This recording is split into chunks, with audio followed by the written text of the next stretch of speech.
Hi, it's Mrs. Martin, ready for this month's book talk. Just a reminder that we have so many books in our library collection, and this is just a list meant to add to your reading list. I know that not all of these titles will sound good to you, but hopefully one or two might, or you may get an idea for an author, even if the titles are not books that you plan on reading. The first book I'm sharing today is part of the Conspiracy 365 series by Gabriel Lord. The first book in the series is January, and this is a 12-book series, with each book being a month out of the year. This book begins on New Year's Eve when the main character, Cal, is being chased down the street. It's quite an exciting book because it's filled with short chapters, very suspenseful, and Cal has been warned.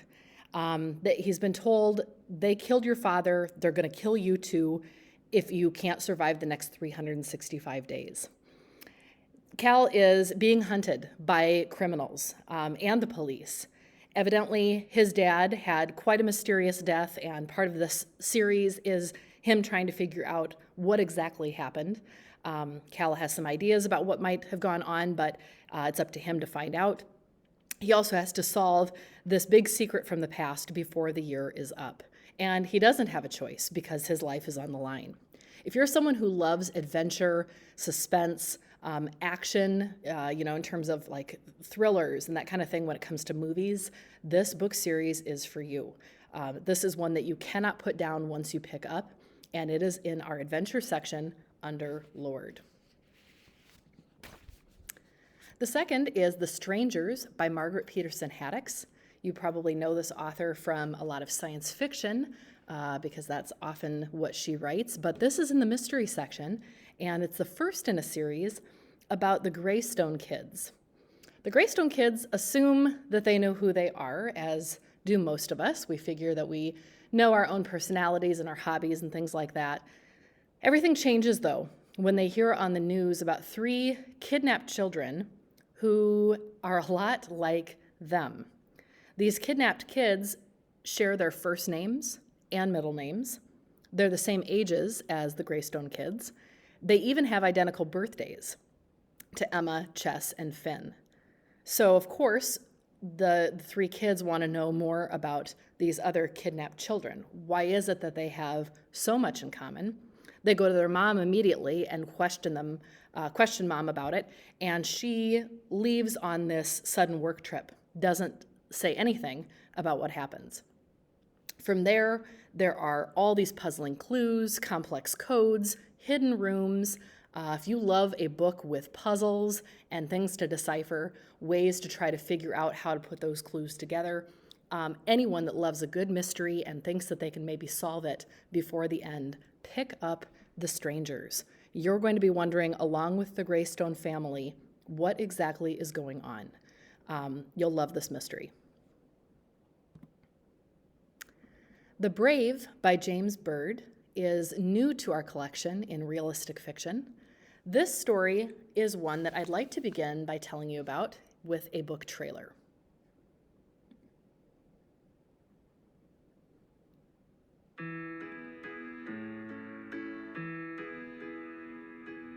You are my butterfly, fluttering by and by, so fly ever so high until you reach your light. As sure as the sun will rise, you were made to fly.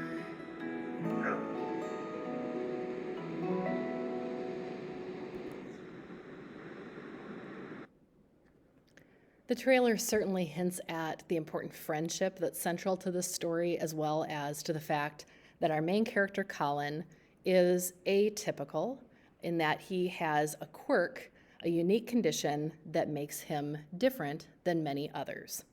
His condition finds him counting every letter spoken to him. So in many of the sentences written in this book, after the sentence is spoken, after someone speaks to him, or after he says something out loud, he says the number as well.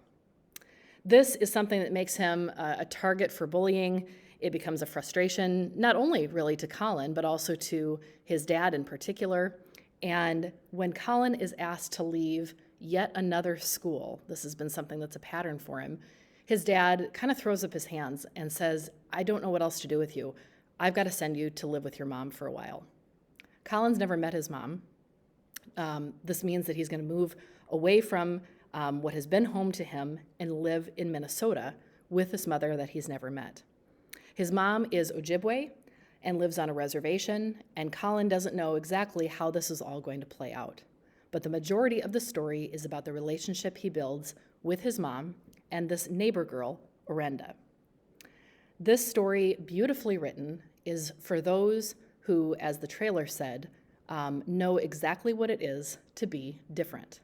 And in a world where, we aren't meant to fit in, it's exactly the right thing to do. And I think you will relate not only to Colin's character, but Orenda's character as well, and love this story. I've had lots of people asking for spooky and scary books, so if you're in the mood for a series and haven't picked this one up yet, in fantasy, the Shadow House series by Dan Pawlowski is fantastic. This is an interesting one because it's not just about a haunted house, it's a hungry house. We've got 5 characters who don't know this at first. They've all been asked to come to Shadow House for what they think are innocent reasons, but it becomes pretty clear quickly that something within its walls is very wrong. Nothing and no one can be trusted. Hallways move, doors disappear, ghosts show up, people vanish. While the way out, that disappears as well. So only enter Shadow House if you dare, because you may not ever leave again. Take a look at the first book in this series, or if you've read that, don't forget we have the whole collection in the fantasy section under Pawlowski. 5 Feet Apart by Rachel Lippincott is in realistic fiction and might feel a little close to home after all we've dealt with in COVID these last 18 months. Stella Grant, our main character, likes to be in control. At this point, though, the thing she has to control most is keeping herself away from anyone or anything that might pass along an infection and jeopardize the possibility of her getting a lung transplant. She needs to keep people at a distance of 6 feet, with no exception. Will also wants to be in control, and the only thing he really can control is, or what he'd like to, getting out of the hospital. He's been there forever, getting treatments. He wants this fancy new clinical drug trial, and soon he's going to turn 18 and he can unplug all the machines and finally go out and see the world. Will is exactly what Stella needs to stay away from, because if he so much as breathes on her, she could lose her spot on that transplant list. Either one of them could die. The only way for them to stay alive is to stay apart. The book is 5 Feet Apart by Lippincott.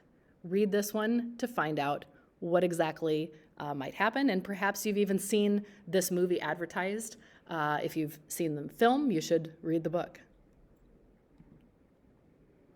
Back to a scary read. Justina Ireland brought us this one a while back called Scream Sight. I love the premise of this. Sabrina wants to be an investigative reporter, and for her first big story, she is researching this popular website called Scream Sight. In it, people post scary videos and compete for the most screams. She, though, as she digs a little deeper, begins to believe these are not just actors and videographers at work, because some of the clips seem a little too real. When Faith goes missing, and Faith, by the way, is her sister, Sabrina is racing against time to save her sister from becoming the next video star. Is it possible that some of what's going on this website is actually real? You've got to read this one to find out. Last but not least, in our sports section, Tangerine by Edward Bloor has a little of something for everyone. Humor, mystery, sports action, it's fantastic. Paul sees the world from behind glasses so thick he looks kind of like an alien, or at least he thinks so. He's not so blind, though, to not see that there's something weird going on in Tangerine County, Florida, where his family has just moved. There's a sinkhole that has swallowed their local school. Fires burn underground for years there. What? Lightning even strikes at the same time every day. This is unusual. Being in Tangerine is not easy for Paul. It does get a bit easier, though, when he joins the soccer team at his middle school. And with the help of his new teammates, Paul begins to figure out that what lies beneath the surface of his hometown allows him to also gain the courage to face up to some secrets his family has been keeping. There is something going on, a memory that Paul has had for a long time that he's slowly beginning to remember more and more details of. And it turns out that the memory he had, he's not remembering it correctly. You'll have to read this book to find out exactly how that memory comes to be and what exactly that family secret is. You're going to really enjoy this read, Tangerine by Edward Bluer, even if you aren't a sports fan, and even if you are. I hope one of the books I shared today is something that you might add to your reading list. Again, check out other books by these authors, and thanks so much for your time. Happy reading.